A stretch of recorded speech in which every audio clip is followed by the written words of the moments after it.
రాష్ట్ర వ్యాప్తంగా నిర్వహిస్తున్న మాదక ద్రవ్యాల వ్యతిరేక అవగాహన కార్యక్రమంలో భాగంగా రామగుండం పోలీస్ కమిషనర్ ఆదేశాల మేరకు Peddapalli CI Praveen Kumar, town SI K Naresh ఆధ్వర్యంలో గంజాయి ఇతర మత్తు పదార్థాల వినియోగం వల్ల దుష్పరిణామాలపై విద్యార్థులతో కలిసి పెద్దపల్లి పట్టణంలోని ప్రభుత్వ జూనియర్ కళాశాల నుండి అమర్నగర్ మసీద్ మీదుగా జెండా చౌరస్తా వరకు ర్యాలీ నిర్వహించి అవగాహన కల్పించారు. ఈ కార్యక్రమానికి Peddapalli DCP B Ramareddy, Peddapalli ACP G Krishna ముఖ్య అతిథులుగా హాజరయ్యారు. ఈ సందర్భంగా డీసీపీ మాట్లాడుతూ విద్యార్థుల భవిష్యత్తు కోసం తల్లిదండ్రులు ఎన్నో కష్టాలు పడుతూ తమ ఆశలు ఆకాంక్షలను పిల్లలపై పెట్టి పాఠశాలను పంపిస్తున్నారని, విద్యార్థులు తమ విద్యా లక్ష్యాన్ని విజయవంతంగా సాధించి మంచి ఫలితాలు సాధిస్తే అది తల్లిదండ్రులతో పాటు ఉపాధ్యాయులు కూడా గర్వకారణమని పేర్కొన్నారు. ప్రతి విద్యార్థి క్రమశిక్షణతో చదువుకొని సమాజానికి ఆదర్శంగా నిలవాలని సూచించారు. మాదక ద్రవ్యాల వినియోగం వల్ల వ్యక్తిగతంగా, కుటుంబ పరంగా, సామాజికంగా తీవ్ర నష్టాలు సంభవిస్తాయని తెలిపారు. డ్రగ్స్ వినియోగం, అక్రమ రవాణా వల్ల కలిగే ప్రమాదాలపై విద్యార్థులు సంపూర్ణ అవగాహన కలిగి ఉండడంతో పాటు తమ కుటుంబ సభ్యులు, స్నేహితులు, పరిసర ప్రాంతాల ప్రజలకు కూడా అవగాహన కల్పించాలని కోరారు. ఈ సందర్భంగా విద్యార్థులతో మాదక ద్రవ్యాల వ్యతిరేక ప్రతిజ్ఞ చేయించారు. ఈ కార్యక్రమంలో traffic CI Srinivas, Peddapalli rural SI Madhukar, SI Naresh, Kaveti Rajagopal, police సిబ్బంది, ఉపాధ్యాయులు, విద్యార్థులు, నాయకులు తదితరులు పాల్గొన్నారు.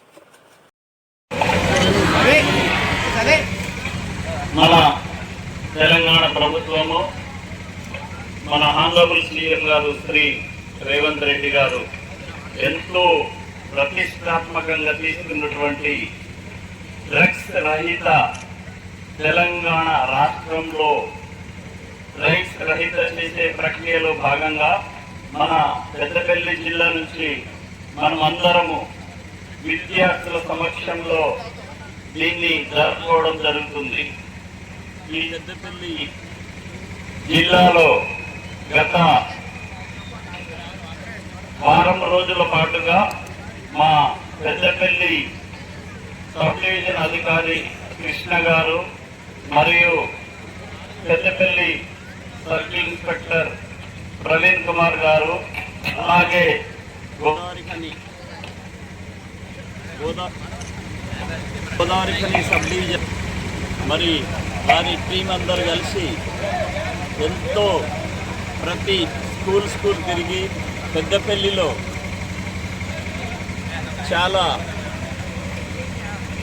గట్టిగా మా వాళ్ళు సమర్థవంతంగా విద్యార్థులను క్రోడీకరించి డ్రగ్స్ వల్ల లాభాలు నష్టాలు చెప్పడం జరిగింది. డ్రగ్స్ తీసుకునే విద్యార్థి కానీ ఎవరైనా మనిషి ఈ డ్రగ్స్ వల్ల సెంట్రల్ నర్వ్ సిస్టమ్ మీద పడుతుంది. దానివల్ల మనిషి యొక్క ఆరోగ్యం మొత్తం కొలాప్స్ అవుతుంది. ఈ విధంగా ఈ కొలాప్స్ అయ్యే ప్రక్రియ మన తెలంగాణ ప్రభుత్వంలో ఏ విద్యార్థి కానీ ఏ మనిషి కానీ ఇటువంటిది జరగకుండా చూడడానికి మరియు ప్రతి ఒక్కళ్ళు విద్యార్థి దశ నుండే వాళ్ళ విద్యను అభ్యసించే విధంలో మంచి చదువుతో పాటు ఆరోగ్యకరమైన ప్రక్రియను జరుపుకొని దేహ దారుఢ్యాన్ని పెంపించుకొని మెదడును మంచి రూట్లో పెట్టి మనం స్టడీలో కానీ వేరే విధంగా ముందుకు రావాలి తప్ప ఈ డ్రగ్స్ను